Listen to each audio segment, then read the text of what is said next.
Herkese selamlar. Ben Timuçin. Botok isimli bir firmada oyun direktörü olarak çalışıyorum. Bugün sizlere bir oyunun eğlenceli olması için biz ekip olarak nelere dikkat ediyoruz ve oyunları yaparken nasıl yöntemler izliyoruz? Sizlere de bunlardan ufak bir değinmek istiyorum. Öncelikle bir video oyun stüdyosunda çalışıyorsanız eğer dikkat etmeniz gereken en önemli şey oyununuzun ne kadar eğlenceli olduğu ve oyuncularınızın oyunu ne kadar sevdiği ve ne kadar oynadığıdır aslında.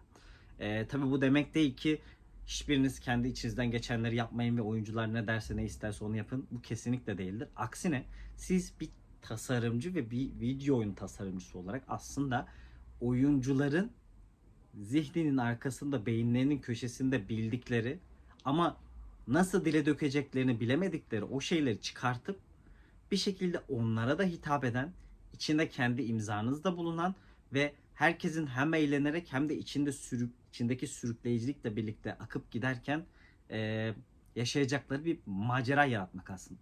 Bu noktada önce size ben believability, bilmiyorum böyle mi söylenir ama inandırıcılık. İnandırıcılık kısmına değinmek istiyorum. Çünkü herhangi bir kurgusal üründe inandırıcılık faktörü belki de her şeyden daha öncelikli olabilir. Oyunlar için farklı kategoriler ve farklı parametreler de devreye giriyor ama bir ürünün kendi içerisinde tutarlı olması insanların o dünyaya olan bağlarının artmasına ve o dünyadaki her şeyin birbiri içerisinde düzgün çalışır bir şekilde bulmasının sonucunda o hikayeye kendini kaptırıp bırakmasına sebep olur aslında. Mesela bunun için şöyle bir örnek verebilirim. Mesela Mandalorian izlerken ilk sezonunda arkanıza yaslanmışsınızdır ve gerçekten ilginç bir şeyler hissediyorsunuzdur ve böyle keyifle izliyorsunuzdur. Farkında bile değilsiniz zaman nasıl geçtiğini. Ama zamanla ilerlersiniz ve ikinci sezona gelirsiniz. Bir süre sonra "Ah, dizi de devam etmedi ya" dediğiniz noktada aslında dizi kendi içerisindeki tutarlılıkları ve inandırıcılıkları sizi sürükleyip hikayeyle birlikte akıttığı o süreyi kaybetmiş demektir. Ha bu zaten eserlerin hepsinin bir noktadan sonra kaybettiği bir şeydir ama biz bir oyun tasarımcısı olarak belki 60 belki 100 saat bir eserin içerisinde tutmak istediğimiz için bir oyuncuyu bu faktörü olabildiğince elimize tutmak isteriz. Bu da aslında yaptığımız bütün ürünlerin ee, şurada duran kitaplardan işte burada duran çimenlere kadar, şurada duran platformundan arka planda akan diyaloglara kadar, karakterin dış görünüşünden üzerindeki eşyalara, yara izlerine, ten rengine, her şeyine kadar o dünyayla inandırıcı bir yapı kurarsanız eğer bu sürükleyicilik faktörü artar ve aslında sizin oyunlarınızda insanların zaman geçirme süresi artar. Çünkü insanlar zamanın geçerken farkına bile varmazlar.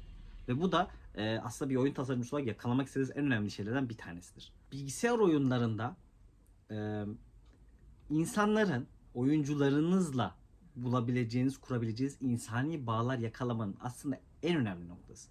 Bence en önemli noktası sizin de o eserdeki o kişilerle o bağları kurmanızdır. Yani eğer siz kendi ana karakterinizle oyunu yaparken bir bağ kuramıyorsanız eğer bu oyunu oynayan oyuncunun da o bağ kurmasını beklemeniz çok zordur. Tabii şöyle bir durum da var. Oyunları geliştirirken, gerçekleştirirken biz çok fazla yakın mesafeden oyunlara bakarız. Sürekli testler yaparız, hataları kollarız, sıkıntılı taraflarını keşfederiz, o tarafları çözmeye çalışırız. Bu süreçte bazen bazı şeyleri göremeyebiliriz. Ama yine de arkanıza yaslanıp şöyle bir baktığınızda o karakterle insani olarak kurmak istediğiniz bir bağ var mı? Bir şekilde onunla bir yakınlık hissedebiliyor musunuz? Ya da o hikayenin parçasından kendinize bir şeyler kapabiliyor musunuz? Bunları yaratabilmek belki bütün kitleleri kazandırmaz size ama sizinle en azından aynı duyguları ve aynı düşünceleri paylaşan o oyuncu kitlesinin de kalbine dokunmanızı sağlar ve bu bir indie oyun ekibi için en önemli şeylerden ikincisidir. Şimdi burada ben şöyle bir örnek vermek istiyorum. Skyrim ve Witcher 3 oyunlarını ele almak istiyorum. Ben kişisel olarak Witcher 3 oyununu bitiremedim, oynayamadım. Bir noktadan sonra sıkıldım ve devam edemedim. Ama Skyrim oyununda girdiğim andan beri, hatta Skyrim'i de geçelim. Fallout 4 oyununda bile yani o diyalogların kısır olduğu, o böyle hiçbir yaptığınız seçimin bir mana ifade etmediği o oyunda bile kendimi çok daha iyi hissedip çok daha oyunun içinde bulabildim. Aslında bunu anlatarak şunu demek istiyorum. Yani her oyundan her oyuncular aynı etkiyi alamayabilirler. Ama yine de o dünya ne kadar tutarlıysa ve ne kadar siz oyun tasarımcısı olarak bir şekilde kendi eserinizden o duyguları kapabiliyorsanız, oyuncularınız da bir şekilde ufak ufak küçük küçük arka planda sizin hissettiğiniz ve o insanlara sunmak istediğiniz hissiyatı algılayabilirler. Hatta yaşayabilirler ve oyununuzu daha fazla oynanmasına ve daha firmanızın sevilmesine sebep olabilir. Şimdi bence dönüp dolaştığımızda en önemli noktaysa eğlencelilik faktörü. Çünkü bir oyun oynadığınızda eğer eğlenmiyorsanız muhtemelen o oyunun süresi sizin için çok uzun değildir. Muhtemelen de ilk ölümünüzden sonra oyunu kapatıp bırakacağınız şekilde. Şimdi bunu biraz açmak istiyorum. Aslında e, genel olarak az önce anlattığım noktalara da bakarsak hani bir oyunun eğlenceli olmasını etkileyen faktörler tabii ki inandırıcılık ve kişilerin kendinden parçalar bulmasıyla da bağlantılıdır. Ancak bir oyun genellikle bir kişi için eğlenceli olduğunda diğer insanlar için de eğlencelidir. Bu inandırıcılıktan ve sürükleyicilikten bağımsız bir şey. Aslında bu da yanında bize bir handikap getiriyor sonuç olarak. Biz ne olursa olsun bir oyunu üretmeden ve onun başına geçip oynamadan oyunun eğlenceli olup olamayacağını asla ve asla bilemiyoruz. Hiçbir şart altında. Bu durum aslında oyunun sadece eğlenceli olup olmadığını ve hadi oyunun komplesini bitirdim, elime alayım oynayayım ve bakayım gibi ilerlediğimiz bir noktada değil. Bunu şu şekilde de açmam lazım. Çünkü mesela oyunda zıplayarak ilerlediğimiz bir nokta vardır ve böyle ata ata gidiyoruzdur. Bunu basit prototiplerle test edip gerçekten eğlenceli olup olmadığını çöp adamlarla, karelerle, kutularla inceleyerek bakabiliriz aslında. Aynı şekilde bir karakter yolda yürüyor.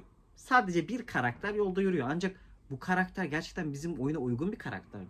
Gerçekten o karakter arka planda çok hain planları olan ama dışarıdan iyi niyetli gözüken bir karakter mi? Bunu gerçekten oyuncu dış görünüşüne bakarak hissedebiliyor mu? Bunları anlamanın da tek yolu yine aynı şekilde sadece ve sadece yapmaktır.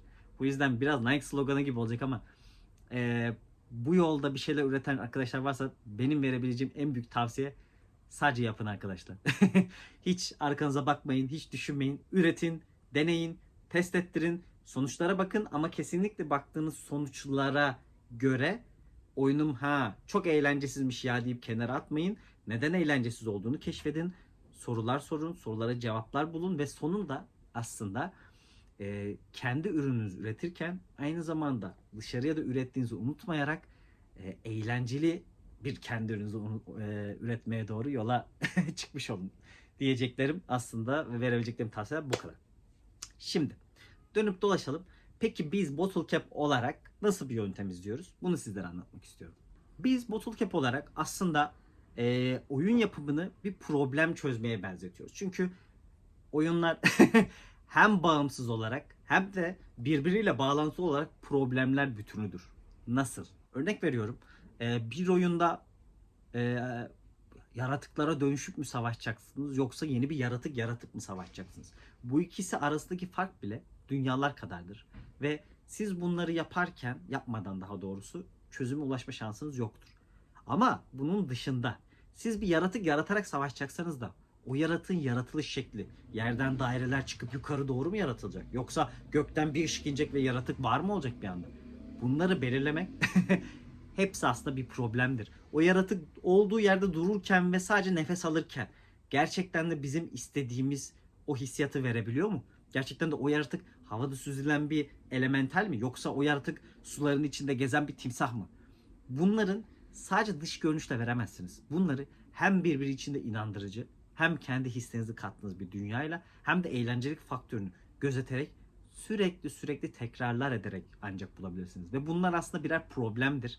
Ve bizim amacımızsa bu problemlere bir müzisyen yaklaşımıyla, bir sanatçı yaklaşımıyla, bir yazılımcı yaklaşımıyla, bir mühendis yaklaşımıyla yaklaşarak bu problemleri kendi ekibimizin teknik kapasitesince en yaratıcı şekilde çözüp insanlara da en eğlenceli şekilde sunmanın yollarını aramaktayız. Aslında bize kalırsa oyun yapma süreci bu yüzden tamamen problem çözme üzerine kurulu. Bu sebepten dolayı da bir yandan oyuncularımızın istediklerini yerine getirmek, bir yandan eğlence faktörünü korurken, bir yandan da kendi imzamızı altına atabileceğimiz ve attığımız işleri çıkartmak gerçekten yorucu, gerçekten sabır isteyen, ama eğer iyi yapılabilirse de emeklerin karşılığını fazlasıyla aldığınız bir durumdur. Bu yüzden de oyun yapmak zordur ama bir o kadar da eğlenceli ve sonunda emeklerinizi karşılığı alabiliyorsanız da çok mutlu edici bir süreçtir demek isterim. Son olarak kapanışı yaparken son zamanlarda Jason Schreier'ın Kanter ve Pikseller kitabını okumaya başladım. Ancak fırsat bulabildim. Son zamanlarda çok fazla game jam'lere katılıyoruz. Çok fazla yarışmalara katılıyoruz. Yarışmalardan dereceler alıyoruz. Hatta başka bir videoda bu yarışmalarla ilgili süreçleri de sizinle paylaşmak isterim ekstra olarak. Yenice kitap okuma fırsatım oldu ve eğer oyun tasarımına ilgiliyseniz ya da bir şekilde ya kardeşim bu adamlar oyun yapıyoruz diyor da hala işte Cyberpunk'ı çıkartırken niye böyle çıkarttı falan diye merak ediyorsanız bu kitap gerçekten hepinize örnek olabilecek, hepinizin ufkunu açabilecek bir kitap olduğunu düşünüyorum. Eğer sıkılmadan okursanız ki kitabı da part part halde yayınlamışlar ve daha doğrusu part part halde derken içerikleri part part halde basılmış. Bu yüzden de istediğiniz herhangi bir firmanın herhangi bir oyununu açarak okuyabilirsiniz ve öğrenebilirsiniz. Beni dinlediğiniz için hepinize çok teşekkür ederim. Umarım video hoşunuza gitmiştir. Kanalımız yeni. Lütfen eğer beğendiyseniz beğenin. Beğenmediyseniz de eksik bulduğunuz yorumlarınız, içinizden geçenleri yorumlar kısmında paylaşın ve benim de kendimi geliştirmeme bu sayede izin verin. Çok teşekkürler. Kendinize iyi bakın. Görüşmek üzere. Hoşçakalın.